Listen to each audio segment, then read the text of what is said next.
So, you've survived checkpoint 1, durability. You didn't tap out when writing got ugly. You've made it through checkpoint 2, mastery. You stopped recycling your bad habits and actually leveled up your craft. Now we arrive at checkpoint 3. This is the one that kills more promising careers than anything else. Entrepreneurship. This is where most otherwise talented writers voluntarily quit without realizing they've quit. Because here's what usually happens. They finish the book, polish it, maybe even self-publish it, and then they wait. They hope the algorithm blesses them. They hope someone discovers them. They post the occasional link on social media and call that marketing. And when nothing happens, they declare the industry broken and retreat into writing another project because writing is the only part that feels safe. That's not strategy. That's hiding. Here's the truth. Writing is art. Being an author is a business. If you don't learn to run the business, someone with half your talent but twice your strategic clarity will run circles around you and eat the audience that should have been yours. And before anyone says, well, I'll just go the traditional route and let them take care of that, let's kill that fantasy right now. Traditional publishing does not rescue you from entrepreneurship. Unless you're already a household name, they're not handing you a massive marketing campaign. At best, you'll get a modest advance, a couple reviews, and a slot in a catalog. The publisher still expects you to build your platform, you to engage your audience, you to move books. They print them, they ship them, but if nobody knows who you are, they move on. So, whether you're indie or trad, the same rule applies. You are responsible for your audience. No one's swooping in to save you. And this is where a lot of writers get stuck, because they see business as the enemy of art. They think entrepreneurship corrupts creativity. But that's a false binary. Business doesn't replace art. It supports it. Entrepreneurship is simply building the bridge between your words and the people who would care. Without that bridge, your book is a diary entry. With it, your book becomes a conversation. As I've said before, we're living in the greatest era in history for storytellers. Unlimited access, unlimited tools. You can reach readers in ways authors from the past couldn't even dream of.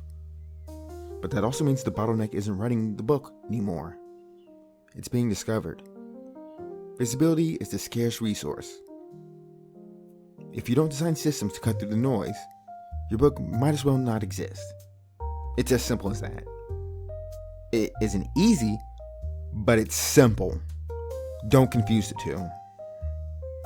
And don't think this is about instant results. Entrepreneurship works the same way as craft. It compounds. The first attempts are awkward. The first posts, the first campaigns, the first strategies. You'll cringe at them later. But if you keep at it, the systems start to build on themselves. The audience snowballs. The small engine you built grows into something you can actually scale.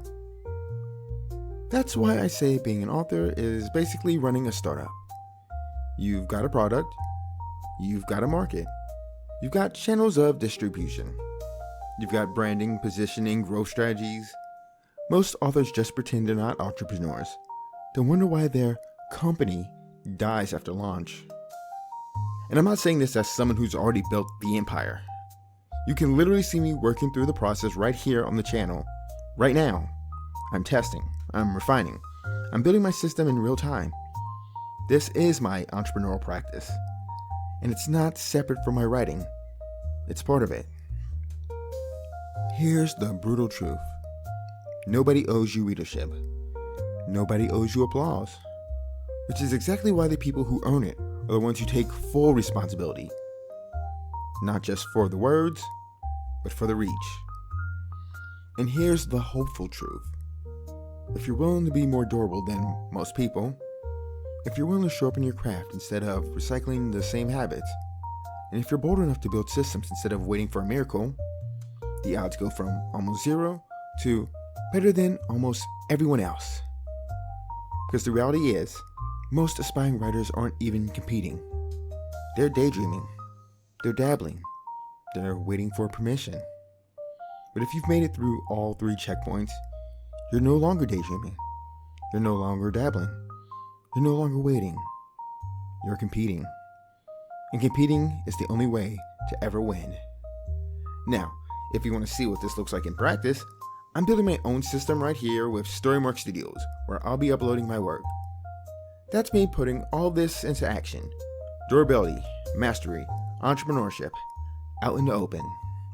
And if you want more resources to help you along your own path, this entire channel is packed with them. Start with whatever YouTube is recommending next. It'll keep pushing you deeper into this journey.